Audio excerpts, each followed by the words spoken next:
Hello everyone, welcome to my channel GS Karmayogi. आप सभी लोग कैसे हैं? आई होप कि आप लोग बहुत अच्छे होंगे, स्वस्थ होंगे, मस्त होंगे, पढ़ाई बहुत अच्छे से कर रहे होंगे। जैसे कि हम यूपी होमगार्ड का जो सिलेबस शुरू किए हैं, ये सिलेबस आप सभी के लिए बिल्कुल फ्री है। इसके लिए हम कोई शुल्क नहीं ले रहे हैं और पूरा सिलेबस कंप्लीट कराएंगे।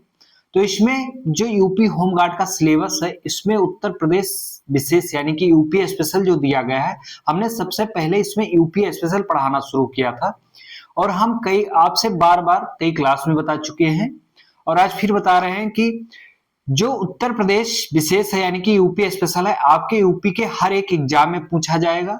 आप देख लीजिए, आपका नया सिलेबस यूपी लेखपाल का जो आया है उसमें यूपी स्पेशल 20 नंबर का आएगा।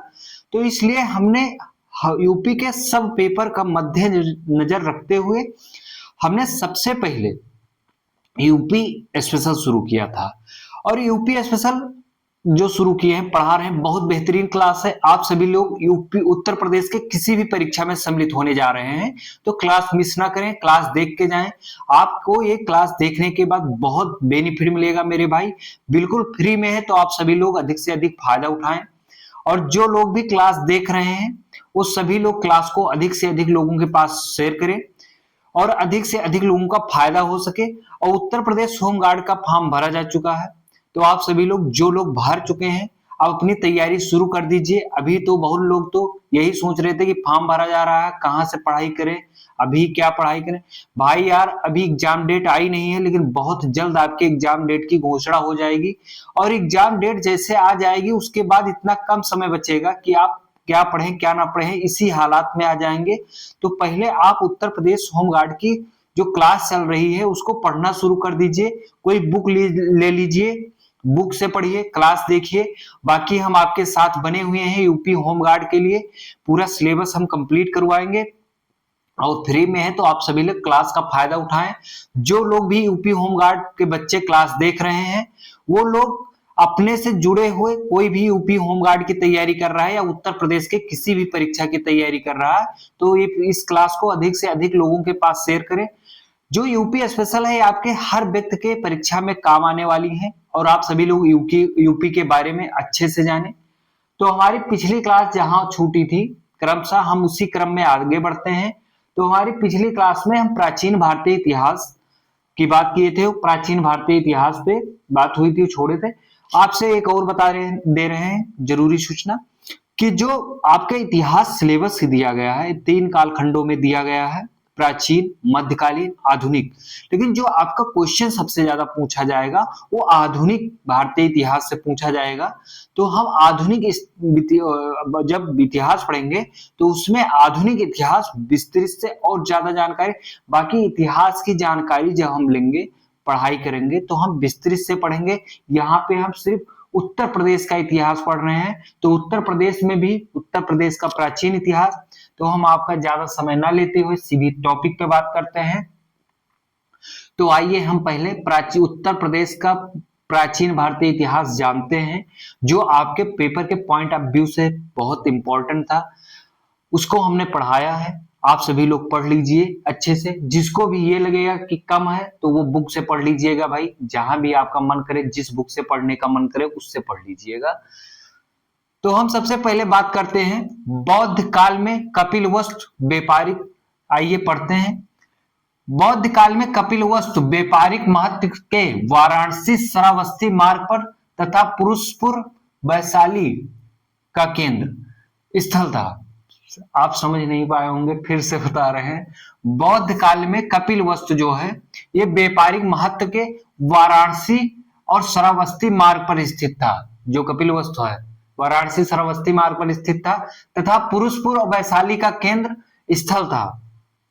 इसकी पहचान आधुनिक में सिद्धार्थ नगर के पिपराहवा से की गई है। इसकी पहचान जब खोज की गई इस स्थल की तो पता चला कि ये पिपराहवा, आधुनिक में जो नाम है उसका नाम है पिपराहवा और ये सिद्धार्थ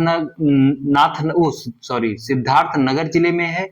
और सिद्धार्थ नाथ बार बार निकल रहा है, सॉरी। सिद्धार्थ नगर जो जिला है ये एक उत्तर प्रदेश में है, याद रखना। फिर हम बात करते हैं 16 महाजनपदों जनपद के बारे में। हम विस्तृत से पिछली क्लास में पढ़े थे, बस एक क्वेश्चन हमारे दिमाग से उस दिन स्किप कर गया था कि बहुत महत्वपूर्ण जानकारी थी, ये भाई पढ़ लेना, बहुत इंपॉर्टेंट है। आज अचानक लिख रहा था, अभी मेरे दिमाग में आ गई बातें।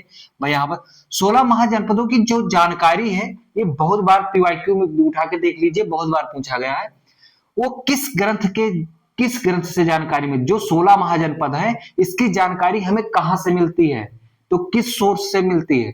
बौद्ध ग्रंथ के अंगुत्तर निकाय, बौद्ध ग्रंथ के अंगुत्तर निकाय और जैन ग्रंथ के भगवती सूत्र से मिलती है। 16 महाजनपदों की जानकारी आपके पेपर में अगर पूछा जाए कहां से मिलती है, तो बौद्ध ग्रंथ था उसका नाम था अंगुत्तर निकाय, और जैन ग्रंथ जो था उसका नाम था भगवती सूत्र। इस दो ग्रंथों से 16 महाजनपदों की जानकारी हमें मिलती है। जो 6वीं शताब्दी ईसा पूर्व में 16 महाजनपद थे, उसमें से 8 महाजनपद तो आपके उत्तर प्रदेश में ही स्थित थे, और आपके उत्तर प्रदेश में कई गणतंत्र भी स्थित थे। 483 ईसा पूर्व में महात्मा बुद्ध का परिनिर्वाण हुआ था। 400, ये बहुत इंपॉर्टेंट है। महात्मा बुद्ध का परिनिर्वाण कब हुआ था, आपके ऑप्शन में दे देगा, तो ये याद कर लेना। 483 ईसा पूर्व में महात्मा बुद्ध का महापरिनिर्वाण हुआ था। और महात्मा बुद्ध को ज्ञान कहां प्राप्त हुआ था, ये भी बहुत बहुत इंपॉर्टेंट है, पूछा जाए। इतिहास जब हम पढ़ेंगे, पूरे भारत का इतिहास, तो हम उसमें विस्तृत जानकारी लेंगे और पूरा पढ़ेंगे। अभी हम उत्तर प्रदेश से रिलेटेड चीजें जो है वही हम पढ़ रहे हैं, तो हम यहाँ ये मत सोचिएगा कि सर ये कैसा पढ़ा दिए, बहुत कम पढ़ा रहे हैं और सिर्फ जो क्वेश्चन की बात कर रहे हैं वो उत्तर। भाई मैं उत्तर प्रदेश इतिहास पढ़ा रहा हूं, तो उत्तर प्रदेश की बात करूंगा। बाकी इतिहास की क्लास जब हम आपके सिलेबस में शुरू से शुरू करेंगे, इतिहास, भूगोल, नागरिक और पॉलिटी, तो हम आपको पूरे भारत के इतिहास के बारे में जानकारी देंगे, जो आपके पेपर के पॉइंट ऑफ व्यू से इंपॉर्टेंट होगा। हाँ, वो महात्मा बुद्ध को ज्ञान कहां प्राप्त हुआ था? बोध गया में प्राप्त हुआ था। सर्वप्रथम अथर्ववेद में काशी का उल्लेख मिलता है। सबसे पहले अगर पूछा जाए काशी का उल्लेख कहां मिलता है, तो अथर्ववेद में मिलता है। कहां मिलता है भैया? अथर्ववेद में मिलता है। महाभारत के अनुसार काशी का संस्थापक कौन था? ये बहुत इंपॉर्टेंट है। महाभारत के अनुसार अगर पूछ लेता है कि महाभारत के अनुसार संस्थापक कौन था काशी का, तो दिवोदास था। कौन था? दिवोदास था। हमारे जो प्राचीन काल के जो ग्रंथ हैं वो बहुत महत्वपूर्ण है। जो ग्रंथ हैं वो प्राचीन काल इतिहास के कुछ सोर्स माने गए हैं। बाकी इतने अच्छे अच्छे ग्रंथ हमारे देश में थे, उसको मान्यता नहीं मिल पाई। किस वजह से नहीं मिल पाई पता नहीं, लेकिन हमारे यहाँ के ग्रंथों को मान्यता नहीं मिल पाई।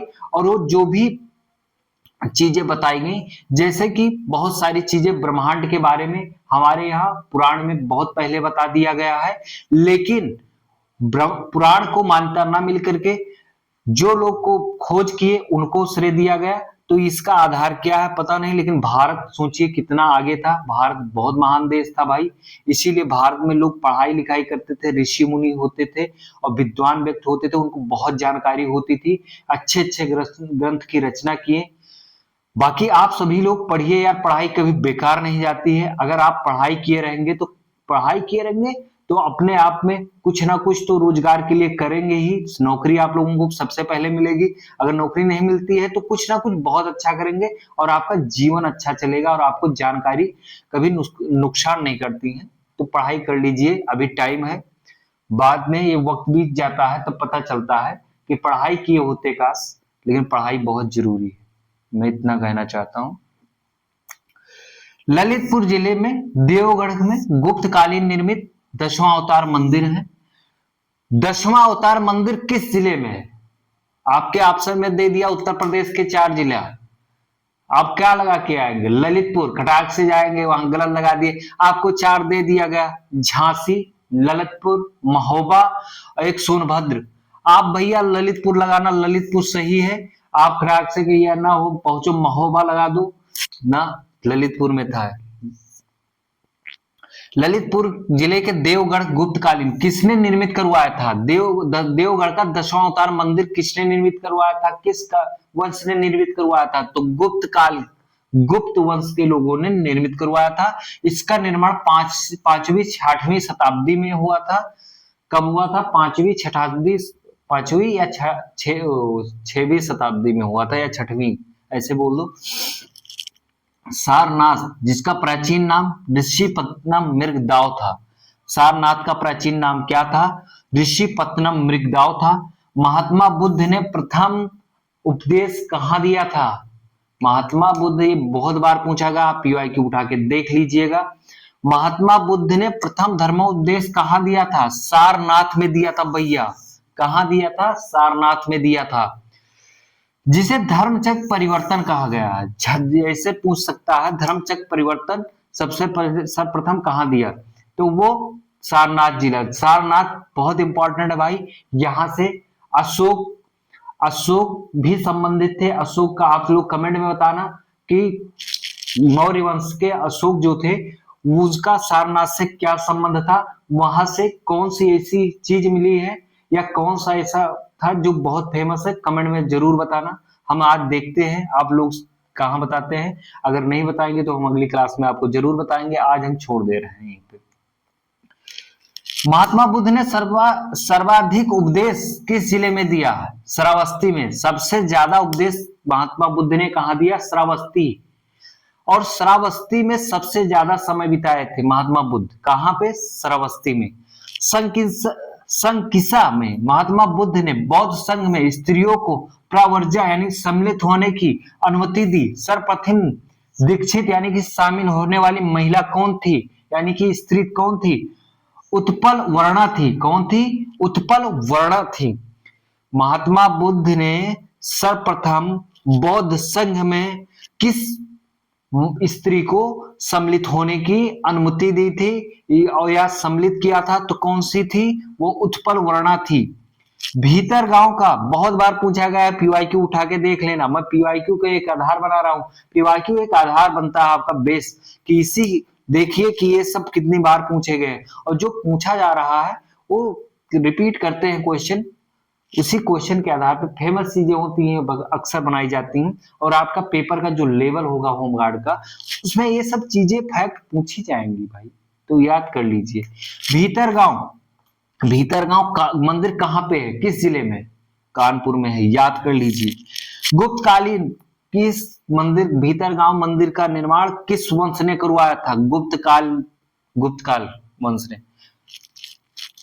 वंश ने, सॉरी। भीतरगांव कानपुर गुप्तकालीन मंदिर छोटी पकी ईंटों से बना है।